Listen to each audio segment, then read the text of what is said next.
امام احمد بن حنبل مجتہد مطلق ہیں۔ ایک مرتبہ سفر پر جاتے ہیں، کسی جگہ مغرب کی نماز ادا کرتے ہیں، ارادہ کرتے ہیں ابھی یہاں آرام کروں گا، عشاء کی نماز کے بعد پھر سو جاؤں گا۔ ایک بابا جی آتے ہیں، انہوں نے کہا بابا باہر نکلو، میں نے مسجد کا دروازہ بند کرنا ہے۔ جس طرح یہاں پر بھی ہوتے ہیں نا مساجد میں، کمیٹی والے پریشان ہو جاتے ہیں کہ کون آ گیا، کیوں آ گیا، اس کو تنگ کرتے ہیں۔ تو وہاں بھی ایک بابا تھا، اس بابے نے یہ نہیں جانا کہ احمد بن حنبل ہیں، اپنے وقت کے مجتہد مطلق ہیں، ہماری مسجد میں آئے ہوئے ہیں۔ وہ یہ سوشل میڈیا تو تھا ہی نہیں نا، کوئی پہچان لیتا کون سا بڑا بزرگ ہے۔ اس نے احمد بن حنبل کو مسجد سے باہر نکال دیا۔ سخت سردی کی راتیں تھی، احمد بن حنبل مسجد سے باہر آتے ہیں، گٹھلی اٹھاتے ہیں اور دیکھتے ہیں کہ ایک تنور پر ایک نان بھائی روٹیاں پکا رہا ہے۔ امام احمد بن حنبل رضی اللہ تعالیٰ عنہ وہاں آگ دیکھی، شدید سردی تھی۔ نان بھائی سے کہتے ہیں کہ مجھے اگر تو اجازت دیتا ہے تو یہاں تیری آگ کے پاس بیٹھ جاتا ہوں۔ اس نے کہا اللہ کے بندے بیٹھ جا۔ احمد بن حنبل وہاں پر رات کے وقت بیٹھ گئے کہ اور کوئی جگہ جانے کی تو ہے نہیں، یہاں بیٹھ کر آگ کے پاس بیٹھوں گا، کچھ آرام کر لوں گا۔ لیکن دیکھا کہ وہ جو نوجوان نان بھائی تھا نا، تنور پر روٹیاں پکا رہا تھا، وہ ہر وقت استغفر اللہ پڑھتا،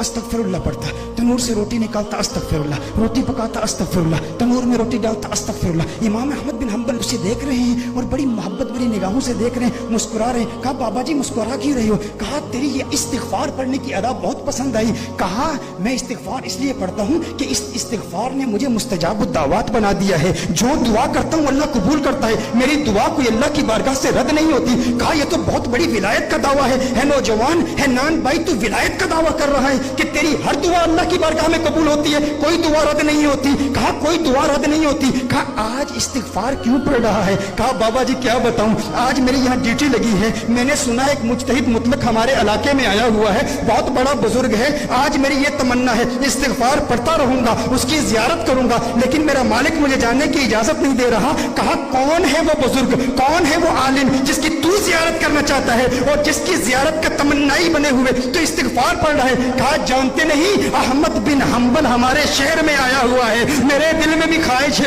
اس کی زیارت کروں۔ کہا سینے سے لگ جا، تو واقعی مستجاب الدعوات ہے، دیکھتا نہیں احمد بن حنبل آج خود تیرے پاس آیا ہوا ہے۔